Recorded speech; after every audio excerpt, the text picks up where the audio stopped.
Good morning, welcome to 6 TV. నేడు నల్గొండ, ఖమ్మం, వరంగల్ జిల్లాలో graduate MLC ఉప ఎన్నికల కౌంటింగ్ ప్రక్రియ ఉదయం 8 గంటల నుండి ప్రారంభం కానుంది. నల్గొండలోని దుప్పలపల్లి వేర్ హౌసింగ్ గోడౌన్స్ లో కౌంటింగ్ ప్రక్రియ జరగనుంది. అభ్యర్థులు గెలుపు కోట రీచ్ అయ్యేంత వరకు ఎలిమినేషన్ పద్ధతిలో కౌంటింగ్ జరగనుంది. కౌంటింగ్ ప్రక్రియ కార్యక్రమంలో సుమారు 900 మంది సిబ్బంది పాల్గొంటారు.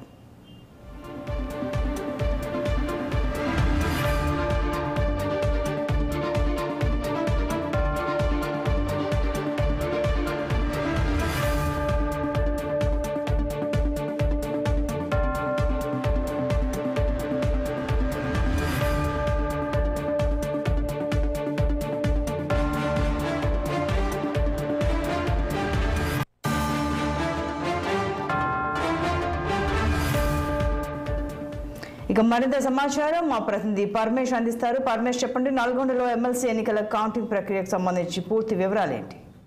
Good morning Santoshi. నేడు నల్గొండ, ఖమ్మం, వరంగల్ పట్టభద్రుల ఉప ఎన్నికల ఓట్ల లెక్కింపుకైతే అధికారులు అన్ని ఏర్పాట్లు పూర్తి చేశారు.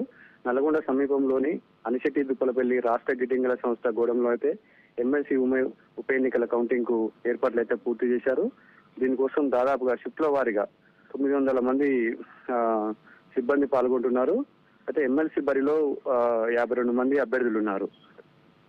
అయితే ఏదైతే గత నెల 27న జరిగిన ఎమ్మెల్సీ ఉప ఎన్నికలకైతే ఈరోజు ఓట్ల లెక్కింపు అయితే చేస్తున్నటువంటి పరిస్థితి ఉంది. అయితే ఇది ఈవీఎం కాకుండా బ్యాలెట్ పేపర్స్ ఉంటుంది. ఇది లెక్కింపు మొత్తం కూడా బ్యాలెట్ పేపర్ లో ఉంటుంది. ఇది జంబో బ్యాలెట్ ఉంటుంది. అయితే ఇది 2 రోజులు కౌంటింగ్ ఉండే అవకాశం ఉంది.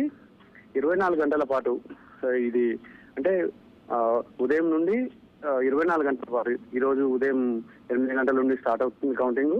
24 గంటలకు ఉండే అవకాశం ఉంది. అయితే దీనికోసం సిబ్బందిని కూడా షిఫ్ట్ల వారీగా ఏర్పాటు చేస్తున్నారు. అయితే చెల్లుబాటు ముందుగా మొదటి రౌండ్ లో ఏదైతే ఓట్లకు సంబంధించినటువంటి మొత్తం బండిల్స్ కడతారు. సెకండ్ రౌండ్ లో మాత్రం చెల్లుబాటు కానీ వేరు చేస్తారు. 3వ రౌండ్ లోనైతే ఏదైతే చెల్లుబాటు అయిన దాంట్లో ఎక్కువ శాతం ఎవరికైతే వస్తుందో వాళ్ళని విజేతగా ప్రకటిస్తారు.